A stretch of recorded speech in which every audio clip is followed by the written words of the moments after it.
दुकान झाली जागा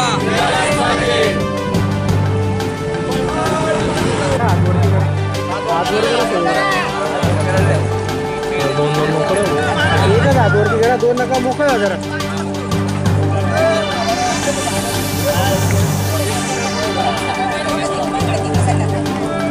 दुकान झाली जागा गरिबांचा हक्क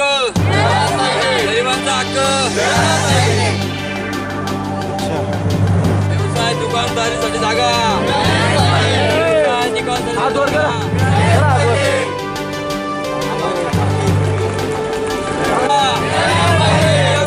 दुकानदारीसाठी जागा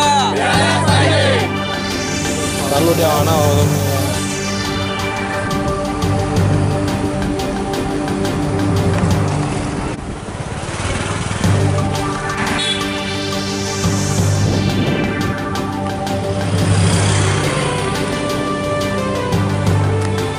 आम्ही कुठं पोट भरायचं.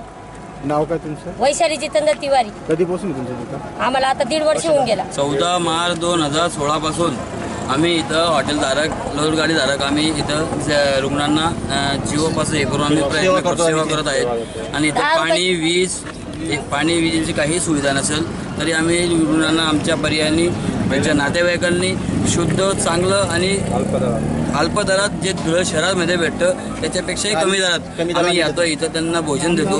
परंतु काही कारणामुळं 4 लाईन ही जात आहे त्याच्यामध्ये आमचे पूर्ण हॉटेलधारकांचं उपासमार होण्याचा प्रयत्न होईल. त्यासाठी आम्ही डीन साहेबांना निवेदन देणार आहे. परंतु आमचा हा विचार करायला झाला पाहिजे. आम्ही डीन साहेबांनी आम्हाला सांगितलं की एक प्रस्ताव द्या, ते प्रस्ताव आमचं वरती मांडला जाईल. त्यामुळे आम्हाला एक 10 बाय 10ची जागा की एक लोडगाडीची जागा मिळाली तरी आम्हाला भरपूर आहे. कारण की आम्ही एका जणावरून 5 जणांचे आमचे पोट भरतो.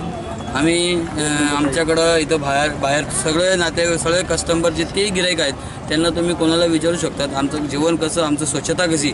अजूनपर्यंत 1.5 वर्षामध्ये आमच्याकडे एकही तक्रार आली नाही. तरी आमचं हे कळकळून विनंती आहे की शासनाने आमचं हे मागणी पूर्ण करायला पाहिजे. अन्यथा आमचे इतके घरं बेघर होतील हे लक्ष करून. म्हणजे तर मग जसं तसे हॉटेल आहे तसे आमचे राहू द्या, त्यांना काय उचलू नका. ओके.